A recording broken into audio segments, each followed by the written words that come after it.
அப்போஸ்தலர் நடபடிகள் 14வது அதிகாரம் 22வது வசனம். சீசர்களுடைய மனதை திடப்படுத்தி விசுவாசத்திலே நிலைத்திருக்கும்படி அவர்களுக்கு புத்தி சொல்லி நாம் அநேக உபத்திரவங்களின் வழியாய் தேவனுடைய ராஜ்யத்தில் பிரவேசிக்க வேண்டும் என்று சொன்னார்கள். அல்லேலூயா. நாம் அநேக உபத்திரவங்களின் வழியாய் தேவனுடைய ராஜ்யத்துக்குள்ளே பிரவேசிக்க வேண்டும். அல்லேலூயா. யாரெல்லாம் தேவனுடைய ராஜ்யத்துக்குள்ளே பிரவேசிக்கணும்னு விருப்பப்படுறீங்க? கையை தூக்குங்க.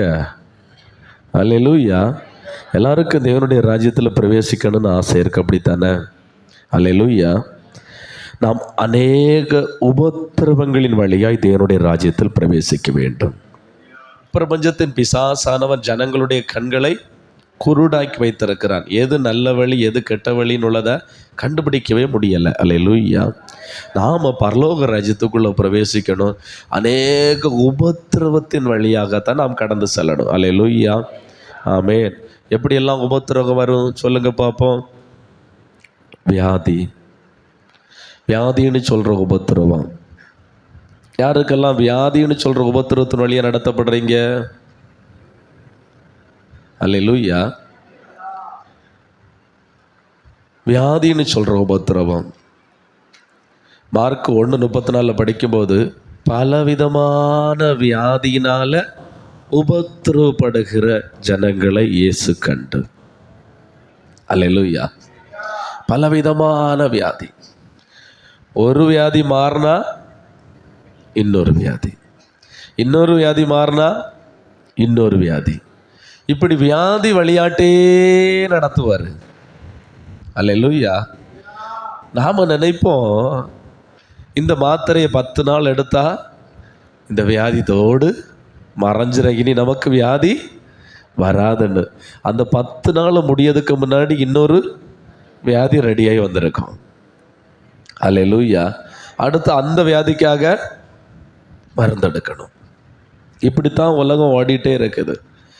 அநேக வியாதியின் வழியாட்டு ஆண்டவர் நடத்துகிறார். அல்லேலூயா. அல்லேலூயா. அதே போல உலகத்தின் மூலமாய் உபத்திரவம். உலகத்தில் உங்களுக்கு உபத்திரவம் உண்டு. உலகத்தின் மூலமாக யாருக்கு உபத்திரம் வருகிறது சொல்லுங்க பார்ப்போம். யாருக்காவது உபத்திரம் வந்திருக்குதா? அல்லேலூயா. யாருக்காவது உபத்திரம் வந்திருக்குதா?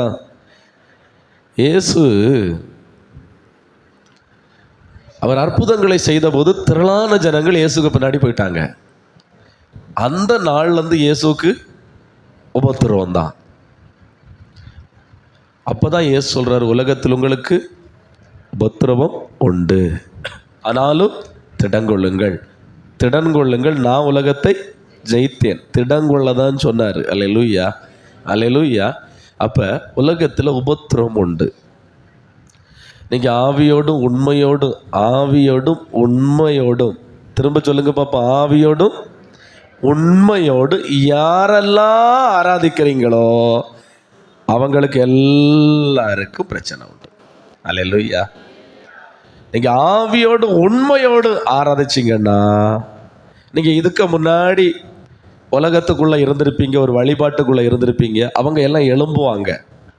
அவங்க எழும்பலைன்னு வச்சிடுங்க, அவங்க உங்களுக்கு விரோதமாக பேசலைன்னு வச்சிடுங்க, நீங்கள் உண்மையோடு இல்லைன்னு அர்த்தம். அல்லேலூயா. உலகம் உங்களை பகைக்கணும். உலகம் உங்களை பகைக்கணும். யாருக்கெல்லாம் உலகம் பகைக்கணும்னு ஆசை? ஆண்டவரை என்ன உலகம் பகைக்கட்டும்னு சொல்லுங்க.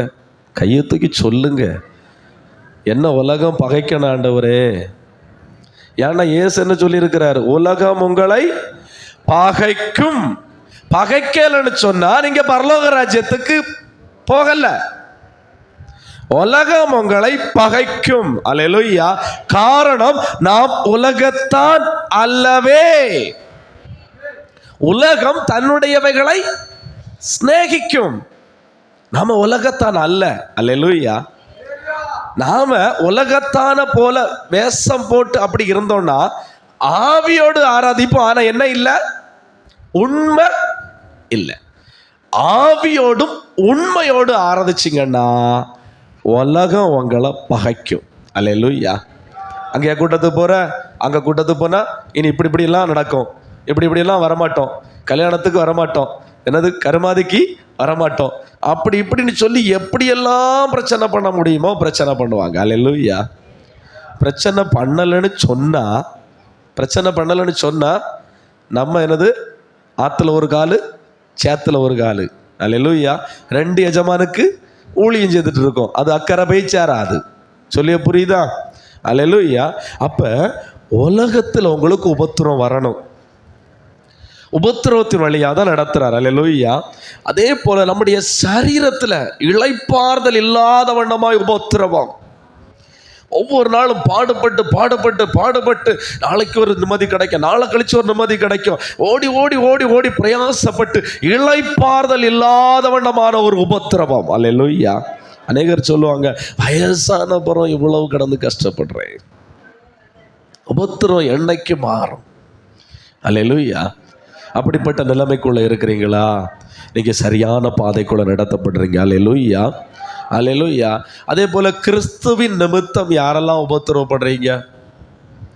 கிறிஸ்துவின் நிமித்தம் யாரெல்லாம் உபத்திரவப்படுறீங்க? பக்கத்து வீட்டுக்காரிய குறித்து இன்னொரு இடத்துல சொல்லி அதன் மூலம் ஒரு சண்டை வந்து உபத்திரப்படுறத கேட்கல. சொல்லிய புரியுதா? கிறிஸ்துவ நீங்க ஒரு இடத்துல போய் சொல்லி அதன் நிமித்தம் உங்களை உபத்திரப்படுத்துறாங்களா? யாராவது உபத்திரப்படுத்துறாங்களா? அதுதான் கேட்கிறேன். கிறிஸ்து நிமித்தம் நீங்கள் உபத்திரப்படுவீங்கன்னா நீங்கள் பாக்கியவான்களா இருப்பீங்க. அல்லேலூயா. யாரெல்லாம் அந்த பாக்கியவான் லிஸ்ட்ல இருக்கிறீங்க? அல்லேலூயா. பிள்ளைக்காக பக்கத்து வீட்டில் போய் சண்டை போட்டு உபத்திரப்பட்டிருக்கோம், மாமியார் மருமகளுக்கு சண்டையில் உபத்திரப்பட்டிருக்கிறோம், எல்லாத்துலேயும் உபத்திரப்பட்டிருக்கிறோம். கிறிஸ்துவுக்காக உபத்திரப்பட்டவங்க யாராவது இருக்கிறீங்களா? அல்லேலூயா. நான் சபைக்கு ஒரு ஆத்துமா கூப்பிட போனேன், எனக்கு கேவலமாக பேசி விட்டுட்டாங்க. அல்லேலூயா. உங்களை நிந்திப்பதற்கு முன் யாரை நிந்திக்கிறா? கிறிஸ்து. அல்லேலூயா. யாராவது இருக்கிறீங்களா அப்படி? கிறிஸ்துவின் நிமித்தம் உபத்திரவப்படுறவங்க ஒவ்வொரு நாளும் கிறிஸ்துவின் நிமித்தம். பைபிளை எடுத்துட்டு நீங்கள் கூட்டத்துக்கு வரும்போதே உங்களை பார்த்துட்டு அங்கேருந்தே திட்டுவாங்க, கேவலமாக பேசுவாங்க. அதையும் சகிச்சுட்டே நீங்கள் கூட்டத்து வர்றீங்களா? நீங்கள் பாக்கியவான்கள். அல்லேலூயா. வசனத்தின் நிமித்தம் யாராவது உபத்திரவப்படுறீங்களா? வசனத்தின் நிமித்தம், கேட்ட வசனத்தின் நிமித்தம் யாராவது உபத்திரவப்படுறீங்களா?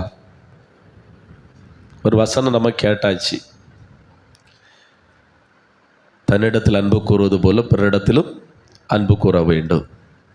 வசனத்தை இங்கிருந்து நீங்கள் கேட்டாச்சு, நேரே ஒரு தீர்மானம் எடுக்கிறீங்க, ஆண்டவரே இன்னையில் இருந்து நான் என்னிடத்தில் அன்பு கூறுவது போல பிறரிடத்துலலாம் அன்பு கூறுவேன்னு சொல்லி வீட்டில் போன உடனே மாமியார் ஒரு சண்டையை உண்டாக்குறாவ, நீங்கள் எப்படி அன்பு கூறுறீங்க? உபத்திரம் வருது, அந்த உபத்திரவத்தில் நீங்கள் எப்படி நிற்கிறீங்க? மருமக அல்லது பக்கத்து வீட்டில் இல்லை போகிற நேரம் பார்த்து என்னது நம்ம வீட்டில் உள்ள கோழியை இன்னொரு ஆள் கல்லெடுத்து எறிஞ்சி கொன்று போட்டிருக்கோம். சரியா? இங்கே என்னது ஆவியில் நிரம்பி ஆவியோடு உண்மையோடு ஆராதிச்சுட்டு அங்கே போய் பக்கத்துலேயே பார்த்தா என்னது கோழி செத்து கிடக்கும். கல்லெடுத்து எறிஞ்ச ஆளை நம்ம சும்மா விடுவோமா? அல்லேலூயா. அல்லேலூயா. வசனத்தின் நிமித்தம் உபத்திரம் வருகிறதா? அல்லேலூயா. அதே மாதிரி பிசாசானவன் உங்களை உபத்திரப்படுத்தணுன்னே ஆண்டவர்கிட்ட போய் கேட்குறான். ஆண்டவரே சொல்கிறார், ஒரு 10 நாள் உங்களை உபத்திரப்படுத்துவான், அதுக்கு பிறகு உங்களுக்கு நான் ஜீவ கிரீடத்தை தருவேன், கொஞ்ச நாள் பொறுத்துடுங்க. யாராவது பிசாசானால உபத்திரப்படுறீங்களா? யாராவது உபத்திரப்படுறீங்களா? யாரெல்லாம் பிசாசுனால உபத்திரப்படுவாங்க தெரியுமா? யாரெல்லாம் உபத்திரப்படுவாங்க சொல்லுங்க. யாருக்கு பிசாசுக போராட்டம் இருக்கும் சொல்லுங்க. யாரு கர்த்தருக்கு பிரயோஜனப்படுவாங்களோ அவங்களுக்கு மட்டும்தான் பிசாசுக போராட்டம் இருக்கும். அல்லேலூயா. யாரு கர்த்தருக்கு பிரயோஜனப்படுவாங்களோ அவருடைய ராஜ்யத்துக்கு பிரயோஜனப்படுவாங்களோ அவங்களுக்கு பிசாசு போராட்டம் இருக்கும். யாரெல்லாம் அந்த பரலோக ராஜ்யத்துக்கு போனன்னு பிரயாசப்படுறாங்களோ அவங்களுக்கெல்லாம் பிசாசுக போராட்டம் இருக்கும். மற்றவங்களுக்கு இருக்கவே இருக்காது. கவலையே படாண்டாய். சொல்றது புரியுது உங்களுக்கு? பரலோக ராஜ்யம் எனக்கு வேண்டவே வேண்டான்னு சொல்றவங்களுக்கு என்ன இருக்காது? பிசாசுக போராட்டம் இருக்கவே இருக்காது. நான் அடிச்சு சொல்றேன், சரியா? அதே போல கர்த்தருக்காக அவருடைய நாமத்துக்காக ஒரு ஊழியம் செய்யவோ ஒண்ணுமே செய்ய மாட்டேன் அப்படின்னு சொல்றவங்களுக்கும் பிசாசுக போராட்டம் இருக்கவே இருக்காது. அல்லேலூயா. அப்ப உண்மையா யாருக்கு இருக்கும்? அவருடைய ராஜ்யத்துக்காக பிரயாசப்படுற ஒரு சின்ன ஊழியமாக இருக்கட்டும், ஒரு சண்டேஸ் கிளாஸ் ஊழியமாக இருக்கட்டும், இல்லை ஒரு ஆத்மாவுக்காக நீங்கள் ஜெபிக்கிறதா இருக்கட்டும், இல்லை உங்களை குறித்து ஆண்டவர் ஒரு பிளான் வச்சிருப்பார், ஒரு திட்டம் வச்சிருப்பார், ஒரு பெரிய நோக்கம் வச்சிருப்பார். அப்படிப்பட்ட ஒரு நபருக்கு விரோதமாக தான் பிசாசு உபத்திரப்படுத்த ஆரம்பிப்பான். அல்லேலூயா, அல்லேலூயா. இதை நீங்கள் புரிந்து கொள்ளணும். சாதாரணமாக அதாவது ஐயோ எனக்கு பிசாசு போராட்டம் இருக்கு, பிசாசு போராட்டம் இருக்கா? அப்போ நீ முக்கியமான நபர். அல்லேலூயா, நீ முக்கியமான நபர். இதை புரிந்து கொள்ளணும். நான் முக்கியமான நபரா இருக்கிறதுனால இவன் எனக்கு விரோதமா போராடுறான். அப்ப நான் எப்படி உருவாக வேண்டும் என்பதை தெரிந்து நம்ம உருவாக வேண்டும். அல்லேலூயா, அல்லேலூயா. நிறைய பேர் நம்ம முக்கியமான நபர் தான், ஆனா என்ன ஆண்டருடைய சித்தத்துக்கும் ஆண்டருடைய காரியத்துக்கும் ஒப்பு கொடுக்கவே மாட்டோம். ஆனா விடுதலை வேணும். விடுதலை வராது. அல்லேலூயா. யாரு பிரயோஜனமாய் இருப்பார்களோ அவர்களுக்கு போராட்டம் உண்டு. யாருக்கு போராட்டம் உண்டோ அவர்கள் சரியான பாதையில் போய் கொண்டிருக்கிறார்கள். அவர்களே நித்திய ராஜ்யத்துக்குள்ளே பிரவேசிப்பார்கள். கரங்களை தட்டி ஆண்டவருடைய நாமத்தை மகிமைப்படுத்துவோமா? ஆமென். கர்த்தர் நல்லவர். அல்லேலூயா. ராஜ்யத்துக்குள்ள யார் தான் பிரவேசிக்க முடியும்? உபத்திரவத்துக்குள்ளாடி போறவங்க தான். அல்லேலூயா. இப்ப அந்த உபத்திரவம் வரும்போது நாம என்ன செய்யணும்? ஒன்று தெசலோனிக்கேயர் 3வது அதிகாரம் 3வது வசனம். இப்படிப்பட்ட உபத்திரவங்களை சகிக்க நியமிக்கப்பட்டிருக்கிறோம். நாம எல்லாம் உபத்திரவங்களை சகிக்க நியமிக்கப்பட்டிருக்கிறோம். நாம எதுக்கு நியமிக்கப்பட்டிருக்கிறோம்? உபத்திரவங்களை சகிக்கணும். யாரெல்லாம் சகிக்கிறீங்க? கையை தூக்கி சொல்லுங்க. ஆண்டவரே, நான் உபத்திரவத்தை சகிக்கும்படியாட்டு நியமிக்கப்பட்டிருக்கிறேன். அல்லேலூயா, அல்லேலூயா. எனக்கு மட்டும் பிரச்சனையா இருக்கு, எனக்கு மட்டும் போராட்டமா இருக்கு, எனக்கு மட்டும் உபத்திரமா இருக்கு, ஒரு நாளும் மாறாதா, ஒரு நாளும் மாறாதான்னு சொல்லிட்டு ஆண்டவரை விட்டு தூரமாய் போக கூடாது. நீங்கள் சகிக்க வேண்டும். உபத்திரவத்தை சகிக்கும்படியாகவே நீங்கள் நியமிக்கப்பட்டிருக்கிறீர்கள், நீங்கள் அழைக்கப்பட்டிருக்கிறீர்கள். அல்லேலூயா, அல்லேலூயா. 2 கொரிந்தியர் 11வது அதிகாரம் 20வது வசனத்தை படிங்க.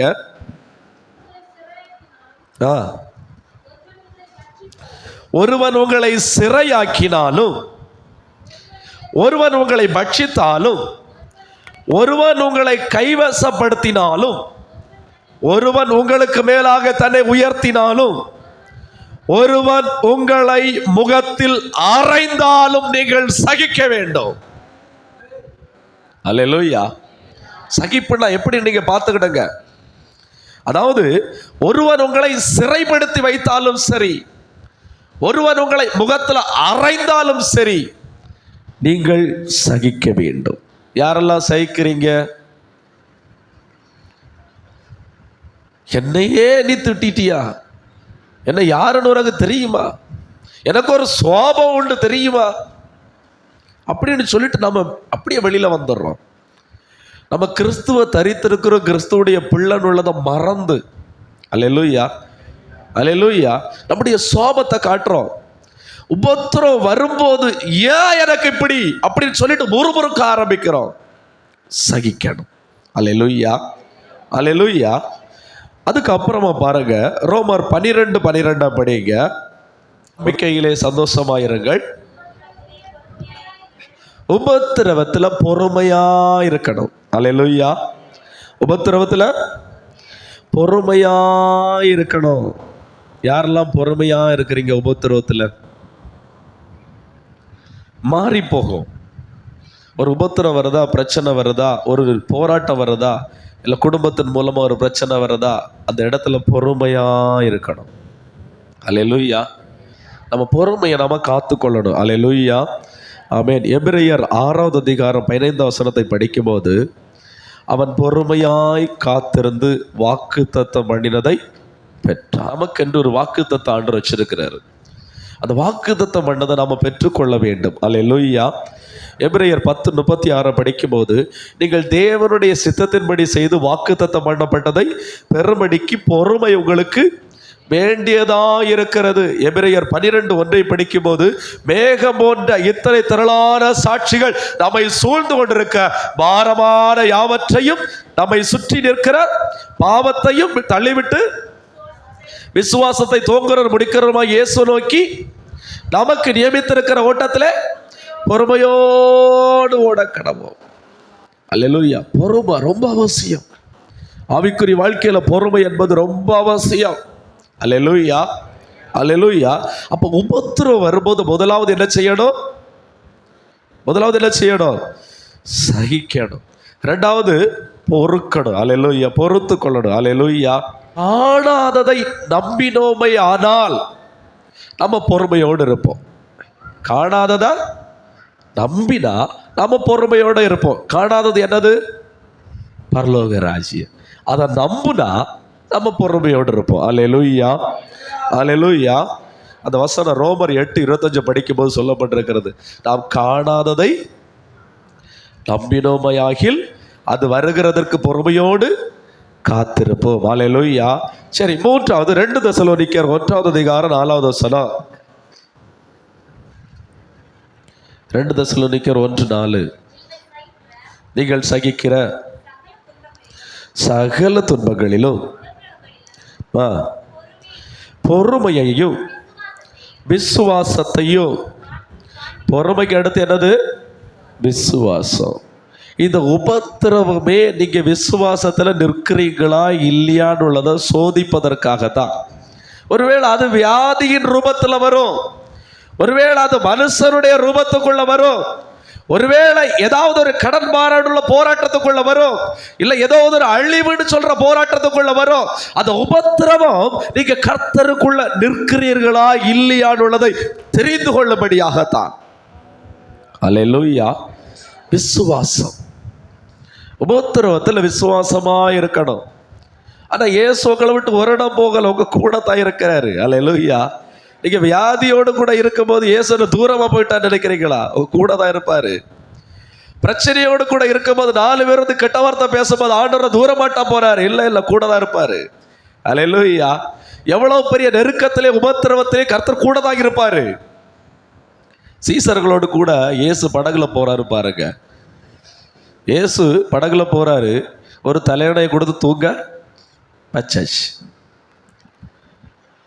காற்று வேகமா வீசு, கடல் கொந்தளிக்கிறது. அந்த நேரத்தில் இந்த சீசர்கள் எல்லாரும், போதகரே நாங்கள் மடிந்து போகிறோம், உமக்கு கவலை இல்லையா? உமக்கு கவலை இல்லையா? அவர் எழுப்பி என்ன சொல்றாரு? அற்ப விசுவாசிகளே, ஏன் பயப்பட்டிய? செத்த நானும் உங்க கூட தானே சாவணும். உங்களை உண்டாக்கினவரே நான் கூட இருக்கிறேன்.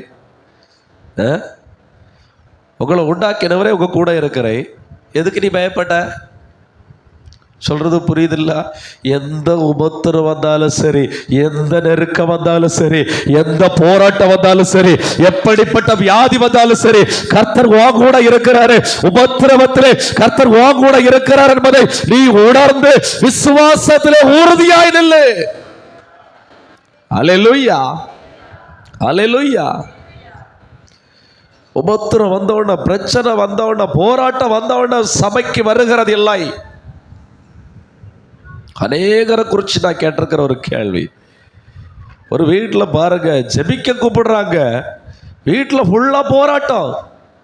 அவங்கள கூப்பிட்டாச்சு, அவங்க சொல்றது என்ன தெரியுமா? என்னைக்கு எங்களுக்கு உபத்திரவம் எல்லாம் மாறுதோ அன்னைக்கு நாங்க சபைக்கு வருவோம். அல்லேலூயா. மாறுமா? சொல்லுங்க, மாறுமான்னு சொல்லுங்க. சபைக்கு பல வருஷமா வந்து கொண்டிருக்கிறவங்க கையை தூக்குங்க, கையை தூக்குங்க, நல்ல கையை தூக்குங்க. அல்லேலூயா. உங்களை பார்த்து நான் ஒரு கேள்வி கேட்குறேன், சபைக்கு வந்ததுனால உபத்திரவம் மாறுச்சா? மாறுச்சா? அல்லேலூயா. மாறல. அல்லேலூயா. அதிகரிக்க தான் செய்து. அல்லேலூயா. மாறல. அல்லேலூயா. ஏன் தெரியுமா மாறல? நீங்க பரலோக ராஜ்யத்தை நேராக போயிட்டு இருக்கிறீங்க. அல்லேலூயா. ஆனா எந்த உபத்திரவத்திலும் ஆண்டவர்களை விட்டு கொடுக்கவே மாட்டார். அல்லேலூயா. எந்த உபத்திரத்திலும் விட்டு கொடுக்கவே மாட்டார். நாளைக்கு நீங்க மறிச்சிருவீங்கன்னு சொல்லி டாக்டர் சொல்லலாம், ஆனா அந்த இடத்துல ஆண்டவர் விட்டு கொடுக்க மாட்டாரு.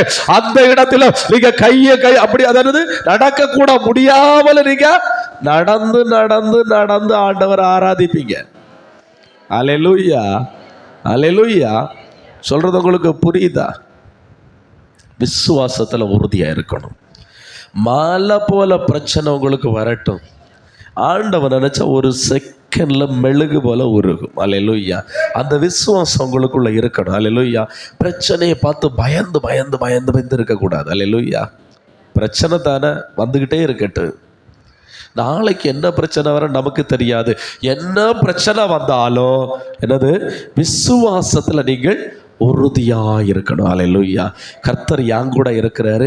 என் தலையிலிருந்து ஒரு மயிறு கீழே விழுறதா இருந்தாலும் அவருக்கு சித்தம் இல்லாம விழாது. அல்லேலூயா.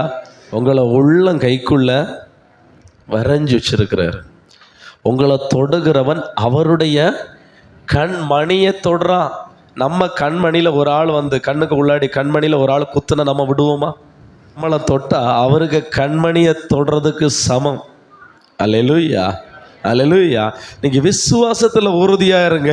வியாதியோ போராட்டமோ உபத்திரமோ எப்படிப்பட்ட நாச மோசம் வந்தாலும் சரி, ஆண்டவருக்கு தெரியாம ஒண்ணுமே வராது. அல்லேலூயா. சரி, இந்த உபத்திரவப்படுகிறதுனால என்ன மேன்மை நமக்கு உண்டு? நீங்கள் இப்போ நம்ம இப்போ உபத்திரம் உண்டு நம்ம சொல்லியாச்சு. இதனால் என்ன மேன்மை உண்டு? ஒன்று, சங்கீதம் 119:67 படிங்க. உபத்திரப்படுவதற்கு முன் வழி தப்பி நடந்தேன். அல்லேலூயா. இப்போ நம்ம உபத்திரப்படுவதற்கு முன்பதாக வழி தப்பி நடந்தேன்னு சொல்றவங்க எல்லாரும் கையை தூக்கு பார்ப்போம். எனக்கு இந்த உபத்திரம் வருவதற்கு முன்பதாக நான் இப்படித்தான் நடந்தேன் அப்படின்னு சொல்றவங்க யாரெல்லாம் இருக்கீங்க? அல்லேலூயா. எல்லாரும் உண்டு. அல்லேலூயா. காரணம், அந்த உபத்திரவத்துல தான் உங்களை என்னையும் பிடிச்சு கொண்டு வந்தாரு. அல்லேலூயா. அந்த உபத்திரம் மட்டும் வரலன்னு சொன்னா நான் எல்லாம் பைபிள் எடுத்துட்டு வந்திருப்பேன்னு நீங்க நினைக்கிறிய? வாய்ப்பே கிடையாது. நான் அடிக்கடி சொல்லுவேன் சாட்சியில் எல்லாம், என்னது, என்னை எல்லாம் இப்படி தான் பிடிச்சு இழுத்துட்டு வந்தார். என்னை விட்டுருங்க, நான் போயிடுறேன்னு பிடிச்சேன், பல முறை பிடிச்சேன், ஆனால் இப்படி தான் பிடிச்சு இழுத்துட்டு வந்தார். அல்லேலூயா. அதே மாதிரி தான் உங்களையும். அல்லேலூயா. உபத்திரவத்தை அனுமதிச்சு தாங்க முடியாம அங்க ஓடி பார்த்துடலாமா, இங்க ஓடி பார்த்துடலாமா, அப்படி போயிடலாமா, இப்படி போயிடலாமான்னு எல்லாம் பிரயாசப்பட்டு பார்த்து கடைசியில வழியே இல்லாம வந்து உட்கார்ந்து இருக்கிறோம். அல்லேலூயா. அல்லேலூயா. உபத்திரப்படுவதற்கு முன்பதாக நான் வழி தப்பி நடந்த, உபத்திரப்பட்டதற்கு பின்பதாக நான் இப்ப செவ்வையான வழியிலே வாழ்கிறேன். அல்லேலூயா. அவர் விரும்புகிறது நீங்களும் நானும் செம்மையான வழியிலே நடக்க வேண்டும் என்று சொல்லி. தாவீது அதான் சொல்லுவான், வேதனை உண்டாக்கு வழி என்னிடத்துல உண்டோ என்று பார்த்து நித்திய வழியிலே நடத்தும். அல்லேலூயா. வேதனை உண்டாக்குற வழி. இதுக்கு முன்னாடி நம்ம நடந்த வழி எல்லாம் வேதனை உண்டாக்குற வழி. ஆண்டவர் நம்மளை நித்திய வழிக்குள்ளே நடத்தும்படியாய் கொண்டு வந்திருக்கிறார். அல்லேலூயா. இதுக்கு முன்னாடி நீங்க வழி தப்பி போயிருக்கலாம். ஆண்டவர் உங்களை கொண்டு வந்திருக்கிற உபத்திரத்தின் வழியாய் இப்ப மீண்டும் நீ போகாது. நீ போன கூடமே தவிர குறையாது. திரும்ப திரும்ப சொல்றேன், ஆண்டவரால முன்குறிக்கப்பட்ட பிள்ளைகள் நீங்கள். ஒரு உபத்திரவத்தின் வழியா நீங்க உள்ள வர்றீங்களா, நீங்க மீண்டும் வெளியே போறீங்கன்னு சொன்னா உபத்திரவம் கூடுமே தவிர குறையாது. அல்லேலூயா. ஏன்னா இந்த உபத்திரவத்தின் வழியாகத்தான் உங்களை பரலோக ராஜ்யத்துக்குள்ளே கொண்டு செல்ல வேண்டும் என்று ஆண்டவர் நிர்ணயித்து விட்டார். அல்லேலூயா. அப்போ உபத்திரப்படுவதற்கு முன்பதாக நம்ம எப்படி தெரிஞ்சோம்? வழி தப்பி தெரிஞ்சோம். ரெண்டாவது, சங்கீதம் 119:71 படிங்க. நல்லது. அதனால் உமது பிரமாணங்களை கற்றுக்கொண்டேன். உபத்திரவப்பட்டது நல்லது, அதனாலும் அது பிரமாணங்களை கற்றுக்கொண்டேன். வியாதியோடு இருக்கும்போது, பிரச்சனைகளோடு இருக்கும்போது ஆண்டவரை யாரோ ஒரு ஆள் சொன்னாங்க, அதனால நம்ம கூட்டத்துக்குள்ள வந்தோம், ரட்சிக்கப்பட்டோம். இப்ப பிரமாணத்தை கற்றுக்கொண்டதுனால உங்க பக்கத்து வீட்டில் ஒரு ஆள் வியாதியோடு இருக்கும்போது, கூட்டத்து வரையா, நானும் வியாதியோடு கூட தான் இருந்தேன், நான் அங்க போனேன், அதனால எனக்கு சுகம் கிடைச்சி. கற்றுக்கொண்டதினால நீ சொல்லுகிறாய். என் வாழ்க்கையில நைட்டு தூங்க முடியாம இருந்த எனக்கு அங்க போய் ஆண்டவர் சுகத்தை தந்தார், ஆவியானவருக்கு விடுதலையை தந்தார். நீ வா. கற்றுக்கொண்டதுனால நம்ம சொல்றோம். அல்லேலூயா. உபத்திரவப்பட்டதுனால நமக்கு பிரமாணங்கள் கற்றுக்கொள்ள முடிகிறது. நம்முடைய வாழ்க்கையில் நடந்த சம்பவங்கள் எல்லாமே பாடம். அல்லேலூயா. இன்னைக்கு வியாதியோடு கூட, இன்னைக்கு பிரச்சனையோடு கூட, நெருக்கத்தோடு கூட நீங்கள் கடந்து கொண்டிருக்கிறீர்களே, ஆனால் நாளைக்கு இந்த வியாதி மாறும், இந்த பிரச்சனை மாறும், இந்த உபத்திரவம் மாறும்.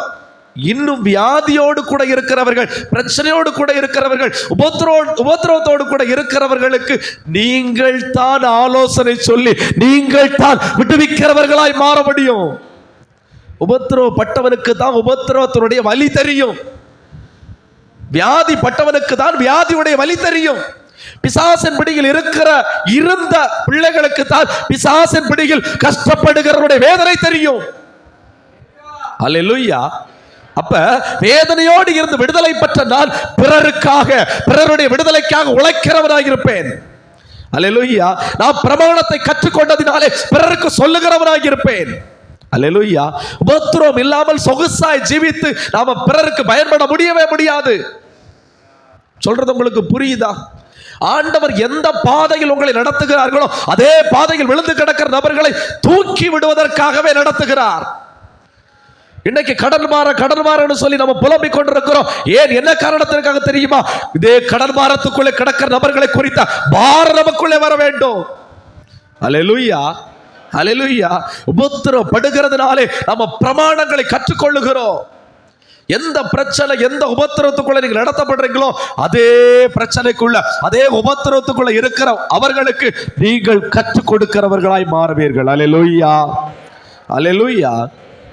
2 தெசலோனிக்கர் 1ஆம் அதிகாரம் 6வது வசனம். அடுத்தது 3வது என்ன தெரியுமா? உங்களை உபத்திரவப்படுத்துகிறவர்களுக்கு, உபத்திரவத்தை யார் மூலம் உங்களுக்கு உபத்திரவம் வருகிறதோ அவர்களுக்கு உபத்திரவத்தை ஆண்டவர் கட்டளையிடுவார். இது உங்களுக்கு தெரியுமா? ஒருவேளை சடன்லி நடக்காம இருக்கலாம். யாரெல்லாம் உங்களை உபத்திரவப்படுத்துறாங்களோ, கிறிஸ்துவின் நிமித்தம், நீங்க ஆண்டவர் ஆராதிக்கிறது நிமித்தம், நீங்க ஆண்டவரை தேடுகிறது நிமித்தம், யாரெல்லாம் உங்களை உபத்திரவப்படுத்துறாங்களோ அவர்களை எல்லாரையும் உபத்திரவப்படுத்துவாரு. நீங்க மறந்து போகலாம், நான் மறந்து போகலாம், ஆண்டவர் மறக்க மாட்டாரு. இதை புரிந்து கொள்ளணும். ஒருவேளை நீங்க ஆண்டவரை தேடுறதுனால உங்க குடும்பத்தில் இருக்கிற எல்லாரும் சேர்ந்து உபத்திரவப்படுத்தலாம். ஆனா ஒரு காலம் குறித்து ஆண்டவர் அவர்களுக்கு உபத்திரவத்தை திரும்ப கொடுப்பாரு. அல்லேலூயா. இஸ்ரவேல் ஜனங்களை கானான் தேசத்துக்கு நேரே வழிநடத்தி கொண்டிருக்கிறார். அமலேக்கியர் இந்த இஸ்ரவேல் ஜனங்களுக்கு பின்னாக வந்து வெட்டினார்கள். அதை இருதயத்துக்குள்ள ஆண்டவர் வச்சுட்டு சொல்றாரு சவுலை பார்த்து, சவுலே, என் ஜனம் வனாந்திரத்தில் நடந்து வரும்போது, அதாவது சோர்ந்து நடந்து வரும்போது இந்த அமலேக்கியர் வந்து வெட்டினதை நான் நினைவுல வச்சிருக்கிறேன், நான் ஞாபகத்தில் வச்சிருக்கிறேன். உன்னை ராஜாவை மாற்ற ஒருத்தனை கூட உயிரோட விடக்கூடாது, எல்லாரும் வெட்டி கொண்டு போடணும். நம்ம மறந்து போயிருவோம், ஆண்டவர் மறக்க மாட்டாரு. நமக்கு விரோதமாய் ஒரு நபர் பேசினாலும் சரி, ஒரு நபர் எழும்பினாலும் சரி, அவர் சரியாய் நியாயம் தீர்க்கிற கர்த்தர். அல்லேலூயா. அல்லேலூயா. அதனால தான் நீங்க யுத்தம் பண்ணக்கூடாதுன்னு சொல்றது. நீங்க சகிக்கணும், நீங்க பொறுக்கணும். அல்லேலூயா. நீங்க விசுவாசத்தை காத்துக்கொள்ளணும். கர்த்தர் எனக்காக யுத்தம் பண்ணுவா, கர்த்தர் எனக்காக கிரியை செய்வார்னு சொல்லி நீங்கள் பொறுப்பீர்களே, ஆனால் உங்களுக்காக கர்த்தர் கிரியை செய்கிறதை நீங்கள் பார்ப்பீர்கள். அல்லேலூயா. அல்லேலூயா.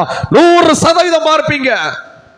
உங்களை கூட்டத்துக்கு வரவிட மாட்டேன்னு சொல்லி உபத்திரப்படுத்துற அதே நபர் ஒரு நாள் உபத்திரப்படுகிறத நீங்க பார்ப்பீங்க. அல்லேலூயா. அல்லேலூயா. ஏன்னா வசனம் பொய் அல்ல. வசனம் பொய்யல்ல.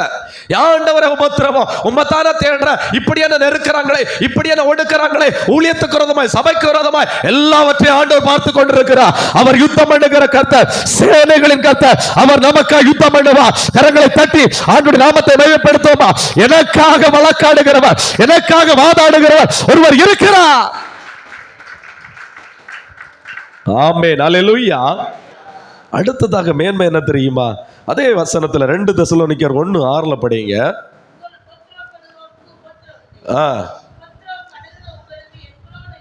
உபத்திரவப்படுகிறவனுக்கு இளைப்பாறுதல், மேன்மையான ஒரு ஆசீர்வாதம். இயேசு சொல்றார், வருத்தப்பட்டு பாரம் சுமக்கிறவர்களே என்னிடத்தில் வாருங்கள், நான் உங்களுக்கு இளைப்பாறுதல் தருவேன். உபத்திரவப்படுகிறவனுக்கு இளைப்பாறுதல். அல்லேலூயா, இளைப்பாறுதல். லாசரு ஐஸ்வர்யாவனுடைய வீட்டுக்கு வாசல்ல கிடக்கிறான். அந்த குப்பை தொட்டியில போடுறத எடுத்து சாப்பிட்டு இருக்கிறான். சரீரம் முழுவதும் பருக்கள், நாய்கள் வந்து நக்கிக்கிட்டு இருக்குது. உபத்திரப்பட்டு இருக்கிறான். ஒரு விதத்துல வியாதி, சாப்பிட வழி இல்ல, தரித்திரம். அப்படிப்பட்ட நிலைமையில தெருவில் கிடக்கிறான். ஐஸ்வர்யவான் சுகபோகமா தான் வாழ்ந்துகிட்டு இருக்கிறான். ஆனால் பாருங்க, அவன் படுகிற உபத்திரவத்தை கர்த்தர் பார்த்து கொண்டே இருக்கிறார். உபத்திரப்படுகிற உபத்திரவத்தை அற்பமா எண்ணுகிற தேவன் அல்ல, அவர் அருவருக்கிற தேவன் அல்ல, உற்று கவனித்துக் கொண்டிருக்கிற தேவன். நீங்க ஒருவேளை எந்த ஒரு காரியத்துல உபத்திரப்பட்டு கொண்டிருக்கலாம், ஆண்டவர் பார்த்து உங்களுக்கு இளைப்பாறுதலை கட்டளையிடுகிற தேவன். அல்லேலூயா. ஆபிரகாமுடைய மடியில இந்த லாசர் தேற்றப்பட்டு கொண்டிருக்கிறான். ஐஸ்வர்யவான் பாதாளத்துல கடந்து கஷ்டப்பட்டு சொல்றான், ஒரு சொட்டு தண்ணீர் எனக்கு வேணும்னு சொல்லி. அப்ப அந்த நேரத்தில் ஆபிரகாம் சொல்றான், என்ன சொல்றான்? நீ பூமியில இருக்கும்போது நன்மை அனுபவிச்ச, என் பிள்ளை உபத்திரவப்பட்டான், என் பிள்ளை வேதனைப்பட்டான், என் பிள்ளை நெருக்கப்பட்டான், ஒரு நேரம் சாப்பாட்டுக்கு கஷ்டப்பட்டான், சரீரம் முழுவதும் வியாதியோடு கூட வேதனைப்பட்டான். அதனால இன்னைக்கு ஆம்பிள்ள தேற்றப்படுகிறான். அல்லேலூயா. இன்னைக்கு நீ உபத்திரவப்படலாம், இன்னைக்கு நீ நெருக்கப்படலாம், உனக்கு ஒரு இளைப்பாறுதல் வைக்கப்பட்டிருக்கிறது. அந்த இளைப்பாறுதலில் நீ தேற்றப்படுவாய், நீ ஆற்றப்படுவாய். அல்லேலூயா.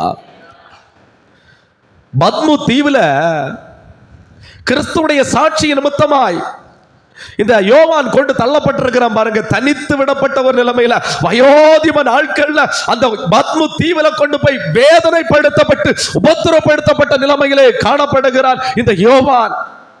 அவன் இருதயத்துக்குள்ள ஒரு பாரம் இருந்திருக்கும். ஆண்டவரே, உம்முடைய நாமத்தின் நிமித்தம், உம்முடைய சாட்சி நிமித்தம் நான் எனக்கு உபத்திரப்படுறப்பா, நான் தனியா இப்படிப்பட்ட ஒரு தீவிலே கொண்டு கடத்தப்பட்டிருக்கிறேன் ஆண்டவரேன்னு சொல்லி அழுதுகிட்டே இருந்திருப்பான்.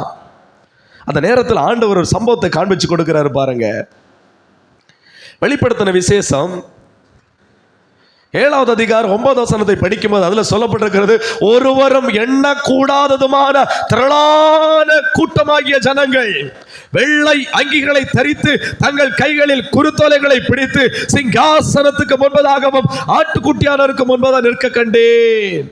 திரளான ஜனங்கள் வேதனையோடு அந்த உபத்திரவத்தின் மத்தியில் அந்த நேரத்தில் ஆவிக்குள்ளாக்கப்பட்ட ஒரு தரிசனத்தை காண்கிறான். அந்த நேரத்தில் வந்து திரளான ஜனங்களை பார்க்கிறான். உடனே வந்து மூப்பர்கள் ஒருவன், 13வது வசனத்தை படிங்க. அப்பொழுது மூப்பர்களில் ஒருவன் என்னை நோக்கி, இவர்கள் யார், எங்கே இருந்து வந்தார்கள் என்று சொல்லி மூப்பர்கள் ஒரு ஆள் வந்து இந்த யோவானை பார்த்து கேட்கிறப்பல இந்த யோவான் சொல்றான், எனக்கு தெரியாது அப்படின்னு சொல்லி சொன்ன உடனே 14வது வசனத்தை படிங்க.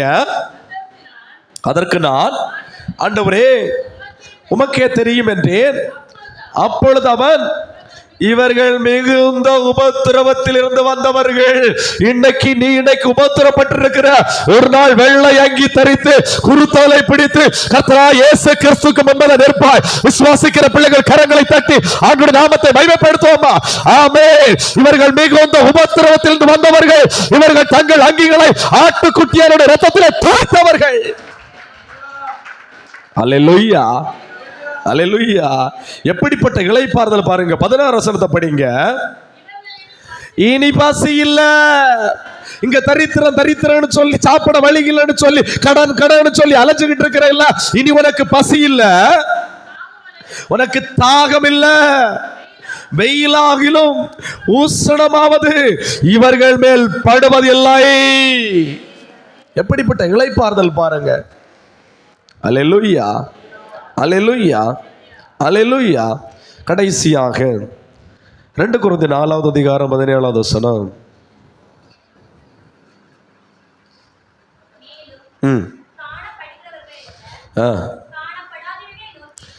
காணப்படாதவைகளை நோக்கி இருக்கிற நமக்கு அதி சீக்கிரத்தில் நீங்கும் லேசான நம்முடைய உபத்திரவம் மிகவும் அதிகமான நித்திய கன மகிமை உண்டாக்குகிறது.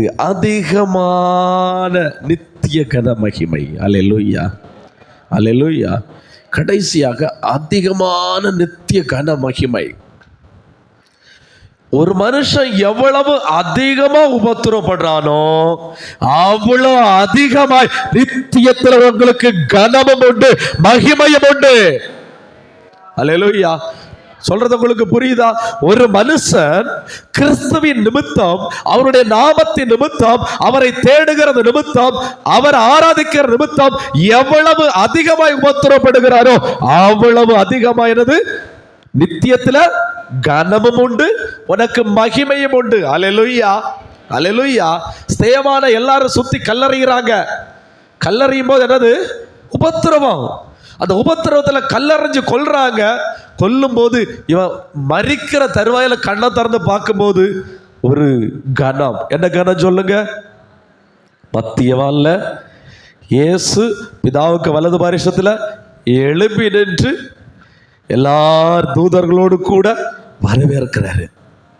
அல்லேலூயா, அல்லேலூயா. இன்னைக்கு நம்ம மரிச்சா ஆண்டவர் வரவேற்பாரா? என் பிள்ளை வர்றா, என் பிள்ளை வர்றா, என் மக வர்றா அப்படின்னு சொல்லி வரவேற்பாரா?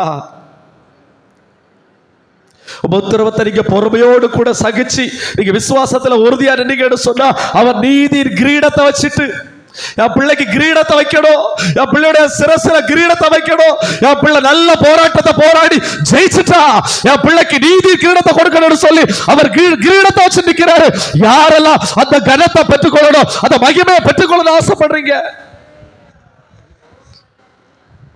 அல்லேலூயா. இந்த பூமியில் எனக்கு ஒரு வீடு இல்ல, எனக்கு தங்க ஒரு இடம் இல்ல, நான் ஆங்காங்கு அலைஞ்சிட்டு இருக்கிறேன்னு சொல்லி நம்ம இருதயத்துக்குள்ள தோணுகிறது. பரலோகத்துல உங்களுக்குன்னு ஒரு கைவேலை அல்லாத ஒரு நித்திய வீட்டை கட்டிக்கிட்டு என் பிள்ளை வருவா, உபத்திரவத்திலிருந்து என் மக வருவா, என் பிள்ளைக்காக பார்த்து பார்த்து நான் கட்டி வைத்திருக்கிற வீடு, இந்த வீட்டுக்குள்ள என் பிள்ளை பிரவேசிக்கப்படும் சொல்லி காத்திருக்கிறாரு. அல்லேலூயா. இங்க 1/2 பவுனுக்கும் 1 பவுனுக்கும் நமக்கு அந்த கஷ்டப்படுறோம். பொற்தள வீதியில நடக்க போறோம், பொற்தள வீதியில் நடக்க போறோம். பாதையே பொண்ணு அப்படிப்பட்ட இடத்துல நடக்க போறோம். எப்படிப்பட்ட கன மகிமை நமக்கு உண்டாக போகிறது தெரியுமா? ஆமே. கரங்களை தட்டி பரலோக தேவனை மகிமைப்படுத்துமா? அதி சீக்கிரத்துல இந்த லேசான உபத்திரவம் மாறி போகும்.